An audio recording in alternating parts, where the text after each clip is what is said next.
Mesdames et messieurs, bienvenue à votre chaîne d'information L'Afrique en marche.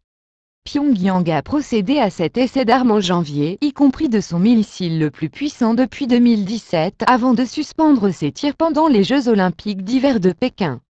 Le 28 février, la Corée du Nord a annoncé avoir procédé à un essai de grande importance pour le développement d'un satellite de reconnaissance, Séoul parlant de son côté d'un missile balistique.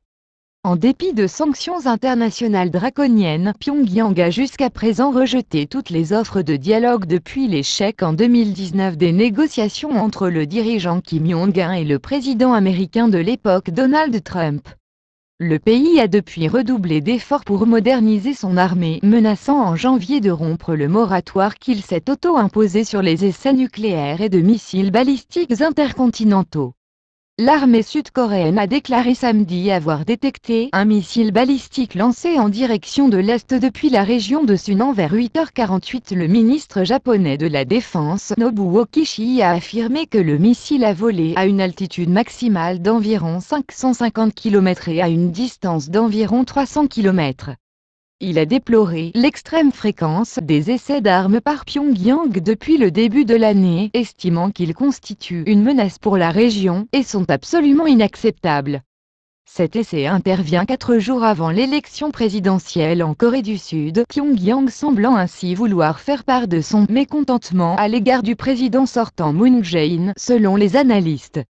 On dirait que Kim Jong-un a le sentiment que Moon Jae-in n'a pas fait grand-chose après l'échec du sommet de Hanoï entre Kim Jong-un et Donald Trump en 2019, selon Han Chanil, spécialiste des études nord-coréennes.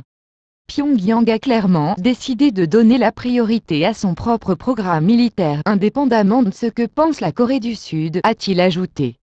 Les tensions avec la Corée du Nord ne semblent plus être un enjeu majeur de la présidentielle sud-coréenne, selon les analystes qui estiment que l'inégalité des revenus et le chômage des jeunes sont au cœur des préoccupations des électeurs.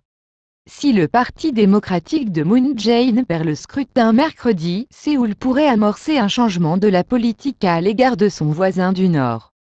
L'un des deux principaux candidats, l'ancien procureur Yoon Suk-yeol, le candidat du Parti du pouvoir au peuple (PPP) droite, a menacé de procéder, si nécessaire, à une frappe préventive contre Pyongyang, dotée de l'arme nucléaire. Selon les analystes, la Corée du Nord chercherait à tirer profit de l'invasion de l'Ukraine par la Russie pour procéder à de nouveaux essais au moment où les États-Unis portent toute leur attention sur ce conflit. À la fin de la guerre froide, l'Ukraine avait d'importants stocks d'armes nucléaires et a renoncé à son arsenal dans les années 1990. Avec ces essais, la Corée du Nord semble dire qu'elle est différente de l'Ukraine et veut rappeler au monde qu'elle possède son propre armement nucléaire, a affirmé à l'AFP Yang Moo-jin, professeur à l'Université des études nord-coréennes. C'est une nouvelle demande pour que Washington mette fin aux politiques dites hostiles à l'encontre de Pyongyang, selon lui. Le mois dernier, Pyongyang a accusé Washington d'être la cause profonde de la crise ukrainienne, déclarant dans un communiqué que Washington s'immisçait dans les affaires intérieures d'autres pays quand cela lui convient.